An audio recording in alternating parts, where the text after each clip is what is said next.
Hello and welcome to the Pick and Roll podcast. Today we have a good one for you guys. And just to recap what happened on last week's podcast, yes, Chris will no longer be doing this podcast with me. It's just me doing the Pick and Roll podcast, still doing these full game breakdowns. It's going to be a lot of fun. I truly love and enjoy doing this, so it's going to be enjoyable for me to give you guys this content and give you guys this breakdowns. Do something that I would just do in my free time anyway, because I love that. So, we're going to go ahead and break down multiple games today. I'm going to give you guys a little intro of what games we're going to be talking about. Watch the UCLA versus Marquette play on the November 20th. Got Kolek in that game, who is, a very solid second rounder. Also, Ighodaro, tough name, but he's a pretty solid, forward that a lot of people have in their second round mock drafts as well. UCLA, they have Adem Bona. Adem Bona is a guy that's very much locked in to the 20 to even sometimes lottery picks in most people's mock drafts. Then we got Andy Mara. Andy Mara is a kid that's played in Spain. We did break down him already once. He's gonna be really fun to watch. Everybody has different opinions on him. He used to be like a top 10 lock. That's what people used to view him as. And then we have next man up is some guys that played in ESPN top 100 type guys that are on the list, but they didn't play in the game, so they have DNPs like John Vide, Devin Williams, Brandon Williams, and then we have another guy on UCLA that's going to be a second round draft pick. At least some projections right now is Berke Buntetenkel, tough name, and then we got Sebatian Mack, who's a really interesting guard that's having a good season for them.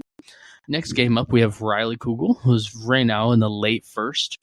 Then we have Carlton Carrington, who's a flying up draft board. Some people have him top 5. Some people have him 25.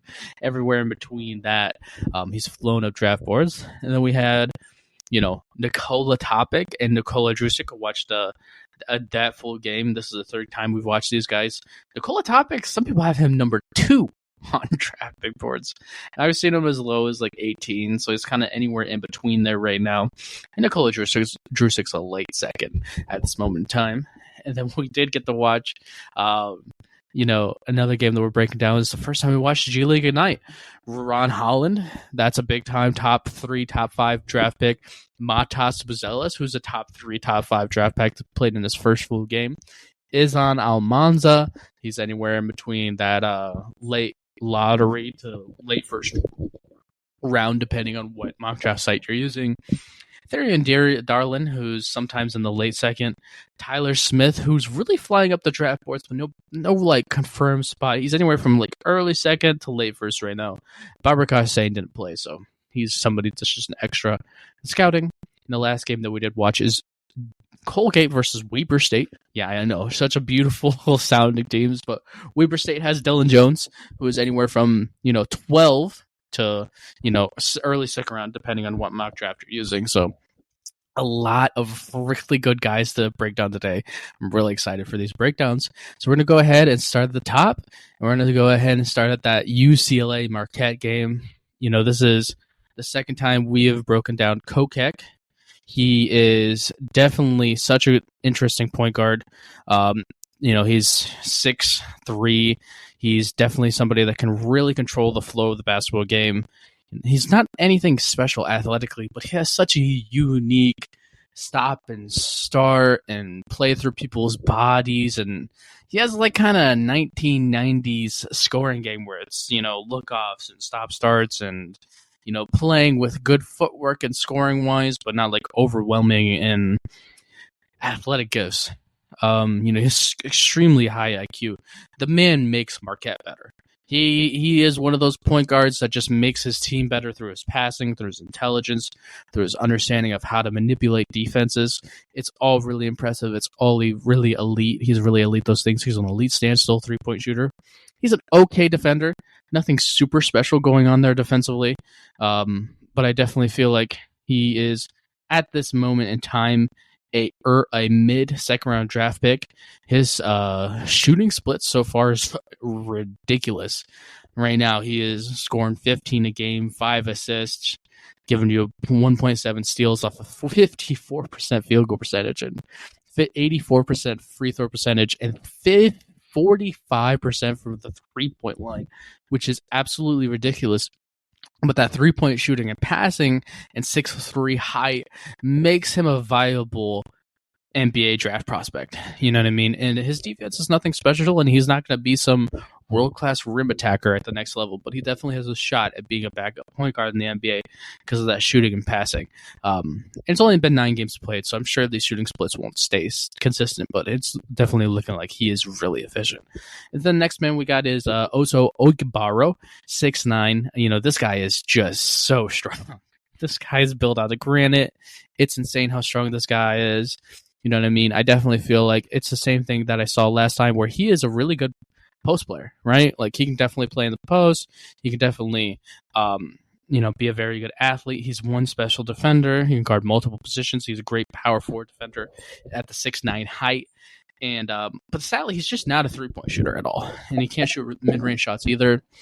And 6'9" power forwards in the NBA that don't shoot threes don't exist. They just don't exist. I can't think of a single one. Right? Like if you think of any team, most of their backup forwards are like 6'7", 6'8", small forwards that can shoot and defend. Right? And so that's the tough thing. It's 3-point shot dependent. So I have him as a late second. It's going to be a really hard road for him to develop his 3-point shot enough to be a NBA prospect. So that's why you take him in the late second. You take a shot at him in the 55 to 60 range, where there's not much good talent left, and you see, well, if his 3-point shot comes along, we got one heck of a defender because he's special. He's special defensively and he's really strong as well. That allows him to move people around. So now that we're done talking about Marquette, we're going to go ahead and move on to UCLA breakdown. They played in the same game. Then the first man up is Adem Bona. Now, this is a guy that was, on last year's draft boards and the same kind of range as he is this year. I definitely feel like he's such an elite athlete. I mean, dear goodness, he is so athletic. His ability to switch, his ability to jump and defend at the rim and be a shot blocker is really impressive. He's really strong. He's built really well. His switchability is just insane. I mean, he can guard point guards. He can guard quick guys. He can guard fast guys. He can guard strong guys. He can guard vertically athletic guys. He's special. His switchability is genuinely special.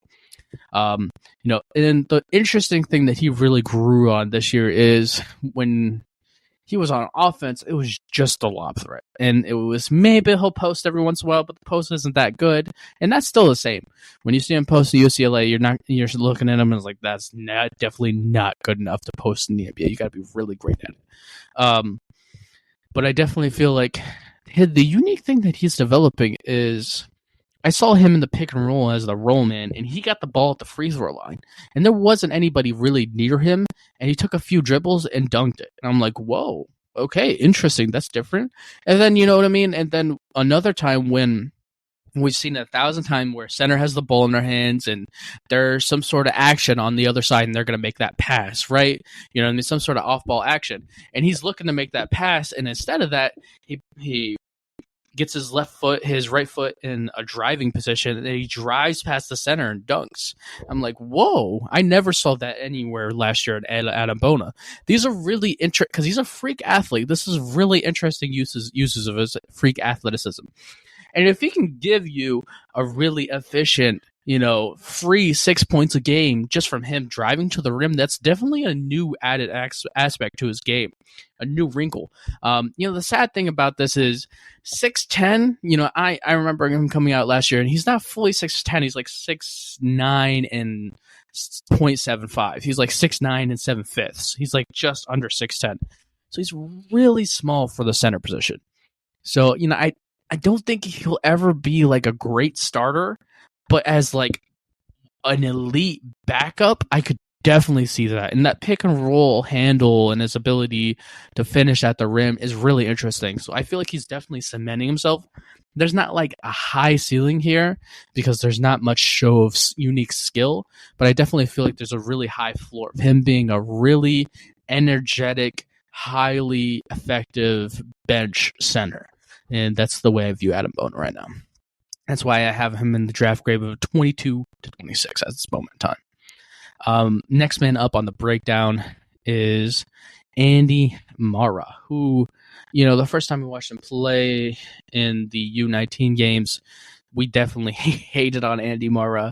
We definitely talked about how poor and slow he moved. This is the first game we watched him play at UCLA. He's still 7'3", you know what I mean? And he still is not overly impressive athletically, but he did look a little more athletic than he did in the U19 game. He's a pretty solid post player, nothing overly impressive. The dude can't switch at all. He's really slow. Now, the issue is he's such a thin basketball player that the idea of him guarding the rim isn't as good as it sounds in theory because he's 7'3", because people could just jump into his body and finish at the rim, right? Like everybody in the NBA that's good finishers that are going to be attacking a guy like Andy Morrow to go get a shot at the rim are going to attack their body and finish through the body. And once Andy Morrow gets attacked through the body by NBA grown men, he's going to get moved, right? They're going to get really easy looks because they can just jump into his thin frame and, and finish. And his thin frame is so thin that it leads to the idea that he's not going to be able to put on a ton of muscle. It's a similar issue that Bol has. Bol's not a really bad rim defender. You know what I mean? Because he can't, because people will just move him so easily. And, NBA strength is different. And, that's a real issue. And because he also is such a slow mover, he can't really, be super versatile in his ability to switch and things of that nature. So defensively, he has a lot of ground to make up. But, the interesting thing about him is the passing. You know what I mean? He didn't have like a ton of assists, but some of the passes that he did make to shooters and things of that nature was impressive. So I have him graded as like a 22 through 26 pick right now in the same range as Bona. I definitely feel like there's some upside of him being a playmaking center, but it's just really raw, and it could take 5 years. It could take 5 years of physical development to really see if he can start. It might take that long, but it's hard to find centers that can pass like the way he does, and he has pretty good post footwork, and it's hard to find 7'3" bodies, right? So, he's interesting, and he's a project for sure. He definitely can't start day one anywhere in the NBA, so he may not even be able to get minutes his first year because he's just so raw. But the passing's intriguing, and the post play is intriguing. So, he's an intriguing guy. So I have him that 22 through 26 pick. It's a really interesting basketball player. Next man up on the breakdowns. Again, John Vide, Devin Williams, Brandon Williams. Those are all ESPN top 100 guys. Didn't play in the game. Makes no sense to talk about them. So we're going to go ahead and talk about an interesting 6'9" guy that the UCLA has. Berke Buzelis. Man, that's a tough name. Berke Buzelis. He's really slow. You know what I mean? He's a slow mover. He has some skill of ability to getting to the rim, and he seems like a pretty decent 3-point shooter.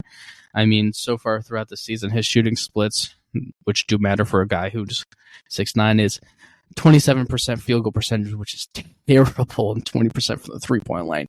Man, that's bad. He's played on only 4 games, though, so it's really early in the season. But, yeah, it's just his slowness paired with the raw skill and the poor defense, I think, in my opinion, right now, is just not an NBA talent. I don't even have him in the, maybe he could make a summer league team range. If he came out, I couldn't even see him making a summer league team. And I just don't really see much there at this moment in time. Hopefully we get to see more, but at this moment in time, I'm not super intrigued.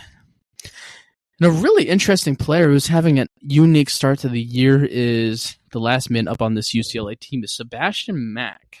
So Sebatian Mack is a 6'2" guard. He's having a pretty decent points per game year. He's averaging 14.7 a game, 4.7 rebounds, 2 assists, 2 steals, 40% field goal percentage, 84% free throw percentage, and 27% for the 3-point line. He has genuine flashes of shot creation, which is really unique. He definitely shows some flashes of, being able to create shots without anybody there, sidestep mid-range shots, tough mid-range shots, mid-range pull-ups, some finishing at the rim, right? And it's interesting and it's intriguing. He's an okay athlete. Right now, I don't see enough passing to be sold on point guard.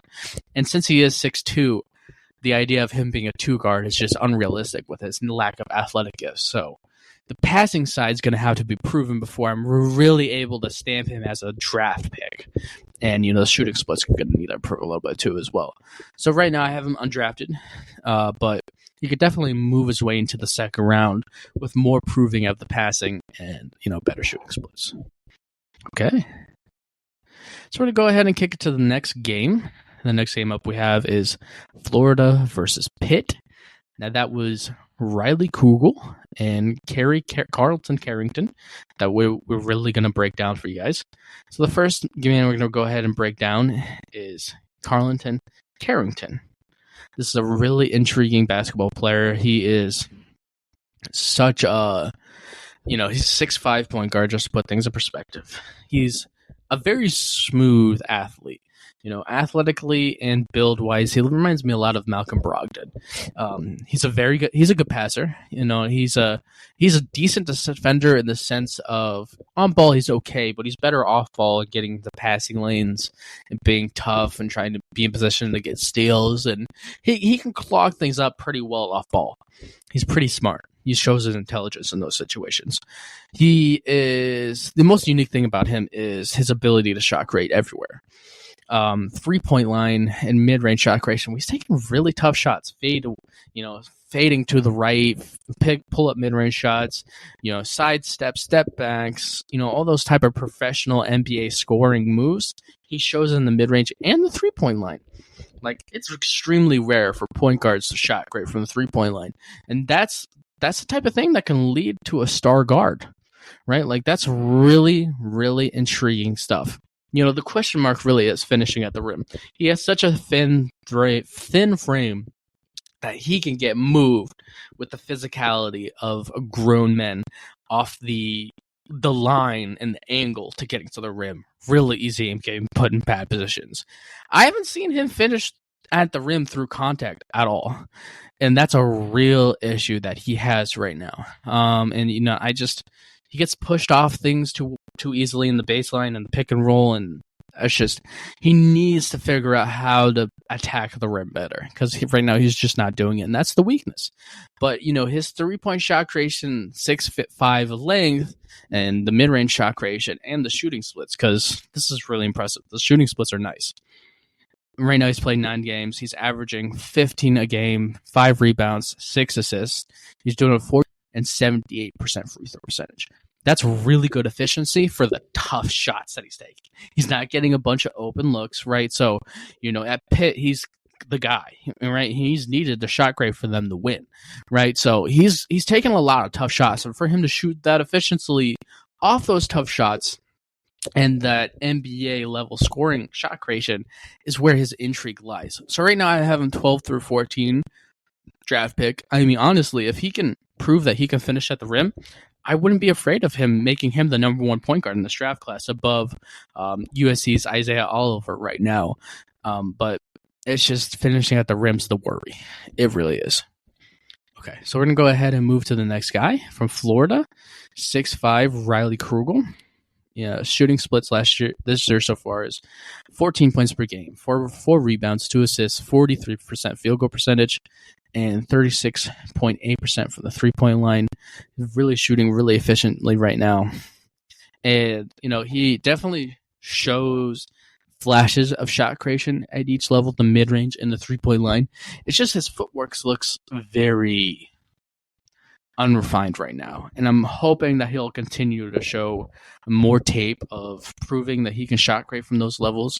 He's a pretty solid defender though. He gave Carrington issues. He guarded him a lot, and it was really impressive to watch him guard him like that. He has a nice wingspan.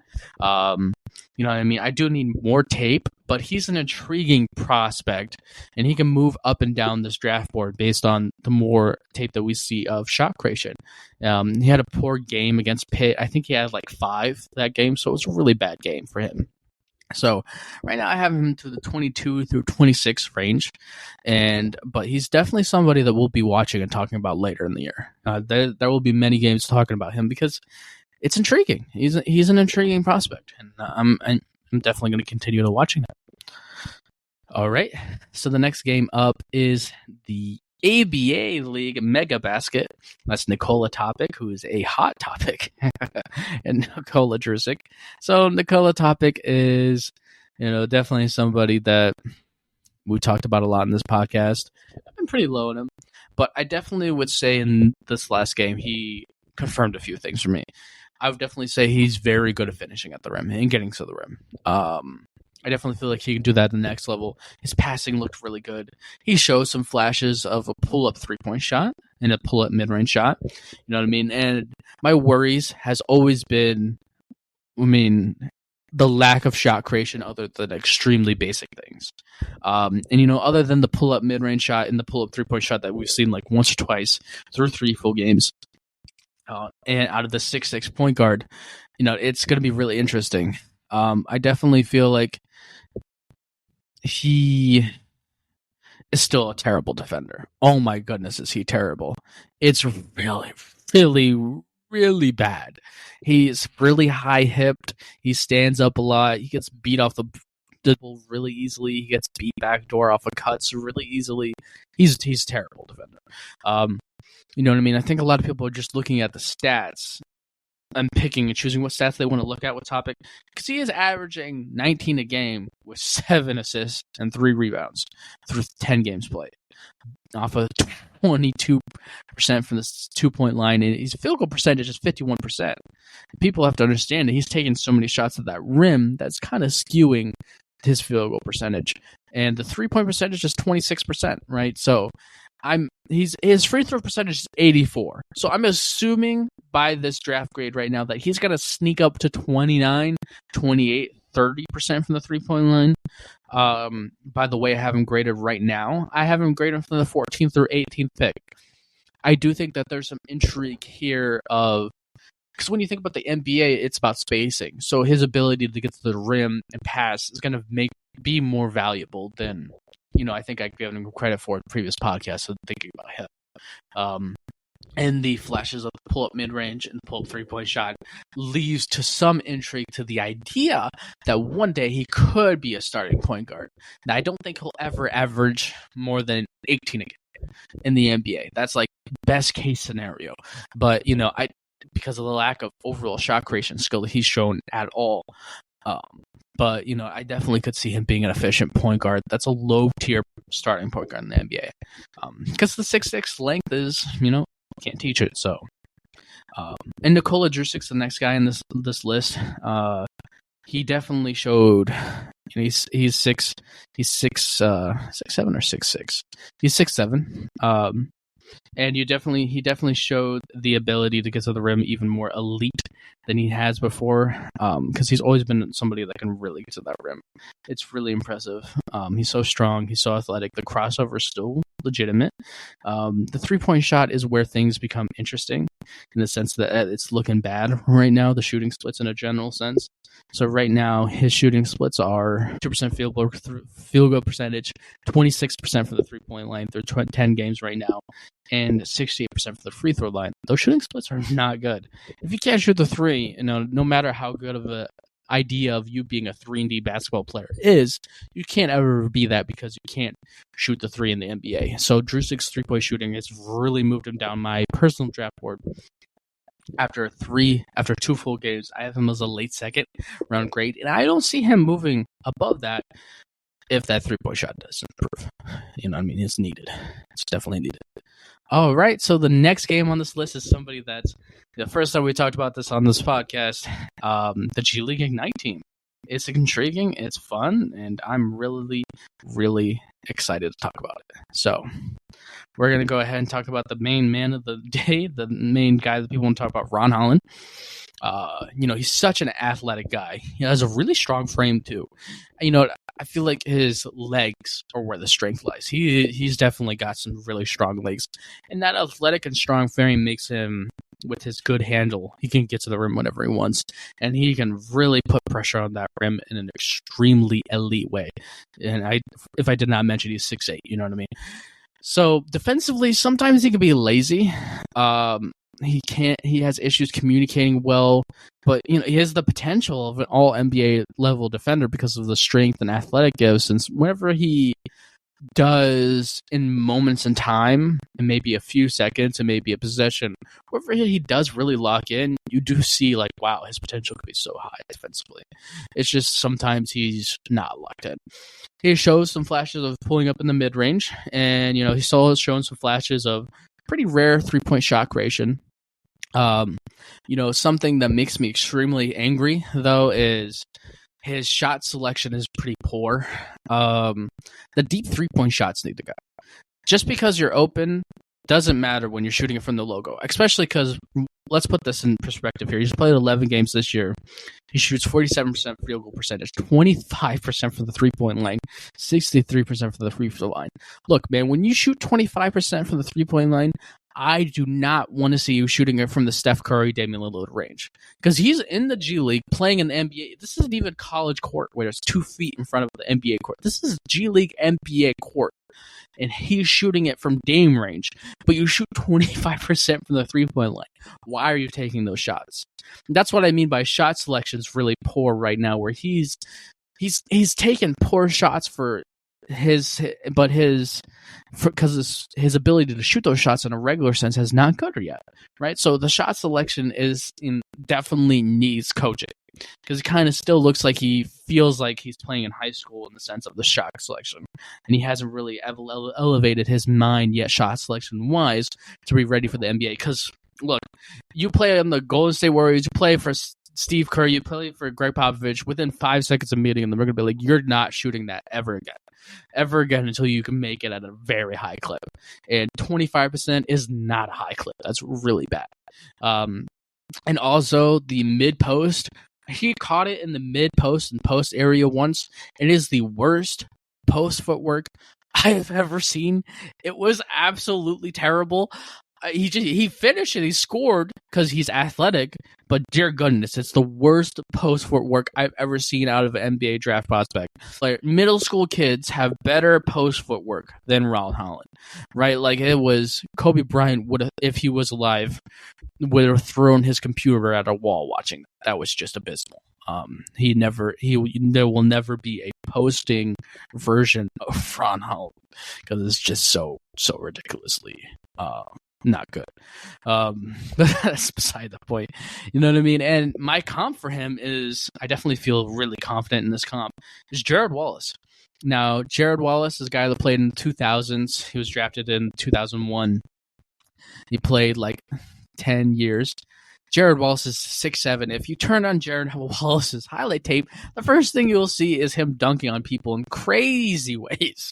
Jared Wallace could fly, and Jared Wallace was strong, and it really allowed him to finish at the rim and get to the rim and be elite at the rim. And he had some shot creation, and then every once in a while he looked good, but it was really inefficient most of the time. You know what I mean? And Jared Wallace is a one-time All-Star, one-time all-defense team, and a steals champion, which is all realistic things for Ron Holland to be. He never averaged more than 20 a game. He was peaking out around 19. But it took him a while for his shooting splits to get around. He's a career 30% three-point shooter and a career 70% three-point shooter. So it took him, he was drafted at the age of 19. 19, he's shooting, 25% from the 3-point line, 0%. Like, he's basically taking 0 threes. Like, it's really poor 3-point shooting. His free throw percentage was in the 50s when he came in the NBA. But when he became 25, he's kind of peaking out skill wise. Then he gets around 73% from the free throw line. He starts shooting like 32, 37% from the 3-point line. His 3-point shot came along, and then he's averaging 19 a game. Right? And I think in the same sense as Jared Wallace, I think he can be a guy that's going to take a minute for his shooting splits to get there. He's not a guy that you're going to see year 1, year 2 be the guy in this draft class. But pardon me. Oh, I thought I was about to sneeze. So sorry about that. But, I definitely feel like he is definitely somebody that's going to take a few years to fully develop to get the efficiency side of things. But the NBA spacing is going to make his ability to drive, just like Jared Wallace's ability to drive and get to the rim, more valuable. And Jared Wallace today would probably average 22, 23 because of the spacing in the league, right? And I do think Ron Holland will have a little better stats and be around that kind of level. And right now, I do have him not graded as a number one pick level talent, but I have him graded as a 3 through 5 NBA draft pick level talent. You can't teach his gifts, and he could definitely get to the rim whenever he wants to, especially. All right, next man up is a guy that's coming right off of injury, Buzelis. This is a 6'10 guy who's been really high in mock drafts, top 5 pick in most mock drafts. You know, he definitely has a really good handle. He looks like a pretty solid passer. Defensively, he could definitely be beat really easy. Quick players give him a lot of issues. You know, he's not that great of an athlete. He's an above average athlete. He shows some pull-up mid-range shots. He's a very intelligent cutter. The point forward idea is where his intrigue comes from. You know what I mean? So far, the three-point shot is not looking as good as advertised, though. It looks like he has a hitch in that three-point shot. He's definitely going to have to shoot better throughout the G League season to reach back up to the, borderline top 5 pick status that he used to be at. But this was the first game back from injury. So, it's take it with a grain of salt at this moment in time. You know what I mean? Right now, I have him graded as the 8 through 10 prospect. I definitely still think the point forward idea for him as 6'10 is still really elite. I still think in a general sense, the comp to Brandon Wagner makes a lot of sense to me. And Buzelis is a really intelligent 6'10 passing point forward that can be used in a lot of unique ways, just like Franz Wagner's used in Orlando. So that three-point shot is just going to need to come along a little bit more. All right, so we're going to go ahead and talk about the next guy up from that G League team, Izan Almansa, a really tough name. He's 6'7". He's their starting setter right now. He has a really long wingspan. He moves extremely well. He defends the perimeter extremely well. The tough thing for him is he's a tweener size-wise.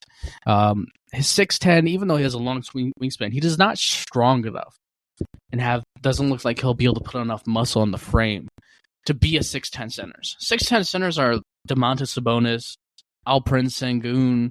Like, those guys are strong human beings.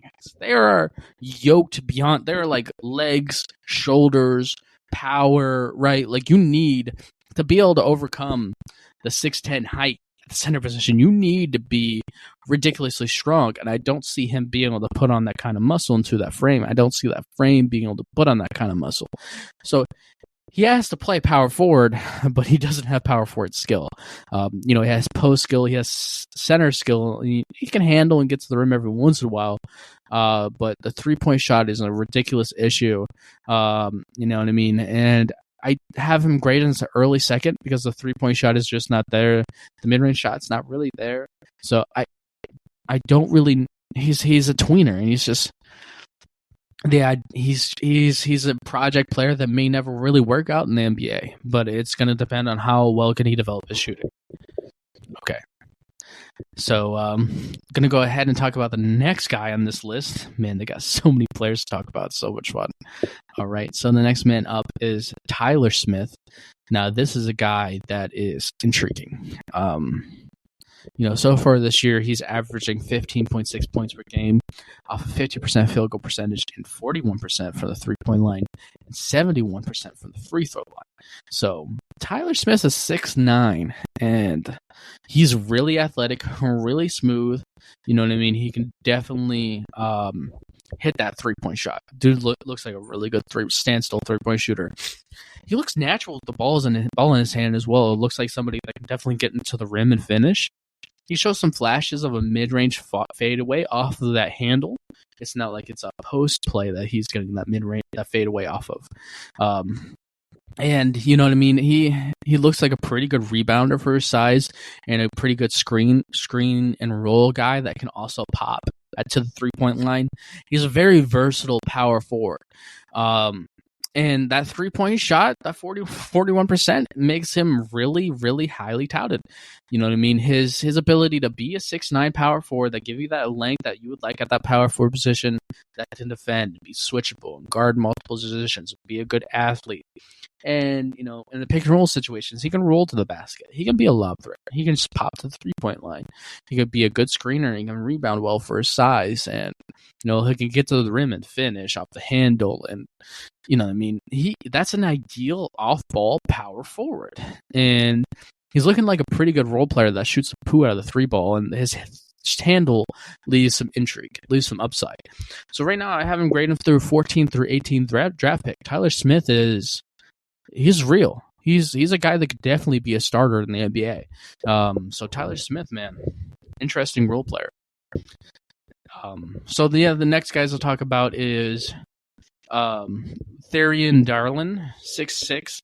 Not much to talk about there. He's very not skilled enough for the NBA level right now. He has a pretty good wingspan, but his 3-point shot doesn't look great. He doesn't look like anything other than a 3-point shooting guy, but he's not ready for the NBA. And they have another guy named Babacar Sane. He got a DNP, did not play, so he's not even on this board. So we're going to go ahead and kick it to the last game. Yes, the last game. So last man up is Dillion Jones. Dillion Jones is from Weber State. This is the last game. So Dillion Jones is anywhere from that 12 to early second round draft pick on most people's boards. And 6'6". The first thing to talk about him is he's huge. Dillion Jones is a big football-looking human being. Dude's so strong, so big, just big-bodied. You know what I mean? And he's not very vertically gifted at all, and he's not very gifted quickness-wise.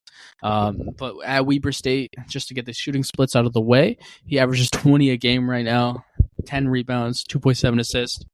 48% field goal percentage, and he's shooting 35% from the 3-point line right now. He's a pretty decent passer for that small forward position. He's pretty okay at getting to the rim, but that wide frame allows him to get to the rim and finish. He has a pull-up mid-range shot. And he reminds me a lot of Justice Winslow. Justice Winslow is a 6'5" small forward who's extremely strong and had a long career as a 9th to 10th guy off the bench, as somebody that, okay, the ball is swinging, I can either shoot this 3. It took a while for Justin Winslow for 3-point shot to come around. I do think Dillion Jones' 3-point shot is more around, but, let's call it year 6 into the league, Justice Winslow. Year 6 into the league, Justin Winslow gets that swing pass. He's an off-ball player. He's not playing through the pick and roll. And now he has the ball in his hands, and he can do multiple things, right? He can either shoot that standstill 3-point shot, which Dillion Jones can do. He can either do that or go get to that rim, right? Because he can finish. He's got a good handle. He's got good size, strength, 6'5", body frame, right? Dillion Jones can do that. Or he can make a pass to somebody that's open. Maybe the guy in the corner is open, and I need to be able to make this good pass to the guy in the corner. Dillion Jones can make those good passes, right? You know what I mean? He's an ideal bench off-ball player. And, he can guard the small forward position. Justin Winslow wasn't as tall as a normal small forward, but he was so strong that he made up for it, and that's what Dillion Jones can do at 6'6", but really strong. So he's a backup small forward that can have a decent 6 to 8 year career as a 9th to 10th guy off the bench as an off-ball player. I have him graded through 26 through 30, really late first-round draft pick. Really unique game. But, yeah, that is it. That's the last guy that we got to break down. It's a really intriguing week. So next week, we're basically going to go ahead and I'll give you guys an intro of what next week's breakdowns are going to be. So we got Colorado versus Miami. We got Wuga Popular, who's really intriguing in that game. He's definitely somebody that's really locked in the second round of most people mocks. Cody Williams, who's jumping off draft boards, who's like top 10 pick, most people's draft boards. Tristan Da Silva, who's a late second in most, late first in most draft boards.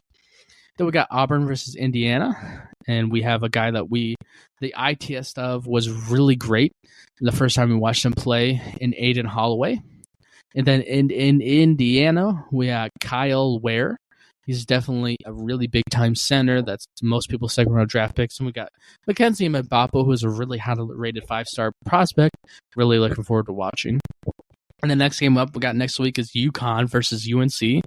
So we got Stephon Castle, who is top 5 pick for most people. His first game back, limited minutes.